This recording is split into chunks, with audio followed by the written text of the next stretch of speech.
नमस्कार, मी श्रद्धा टपाल. टिडवा न्यूज मध्ये आपलं हार्दिक स्वागत. चला पाहूयात आजच्या काही ठळक घडामोडी. किसन कथोरे यांना मंत्रिपद देण्याची मागणी. आमदार किसन कथोरे यांना मंत्रिपद देण्यात यावे अशी मागणी वसत शेलवली ग्रामपंचायतीचे सरपंच रवींद्र भोईर व ठाणे जिल्ह्यातील जनतेने महायुतीच्या वरिष्ठ नेत्यांकडे केली आहे. नुकतीच विधानसभेची निवडणूक झाली आहे. आमदार किसन कथोरे हे 5व्यांदा भरघोस मतांनी निवडून आले आहेत.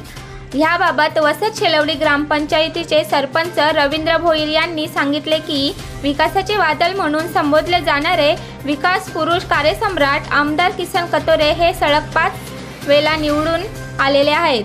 तसेच सर्वात जास्त निधी उपलब्ध करून देणारा आमदार म्हणून किसन कथोरे यांचे नाव घेतले जाते. यासाठी महायुतीचे वरिष्ठ नेत्यांनी आमच्या मागणीची दखल घेऊन आमदार किसन कथोरे यांना मंत्रिपद देऊन ठाणे जिल्ह्यातील जनतेची मागणी नक्कीच महायुतीचे वरिष्ठ नेते पूर्ण करतील असे आम्हाला वाटते. ज्याप्रमाणे मुरबाड विधानसभेत विकासाची कामे केली आहेत त्याप्रमाणे महाराष्ट्रात विकास काम करण्याची संधी द्यावी. गेल्या कित्येक वर्षापासून मुरबाड विधानसभेला मंत्रिपद मिळाले नाही. आमदार किसन कथोरे यांच्या नावाने मंत्रिपद मिळेल असे वाटते.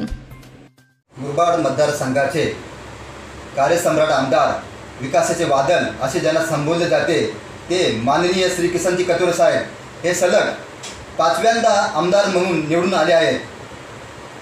त्यामुळे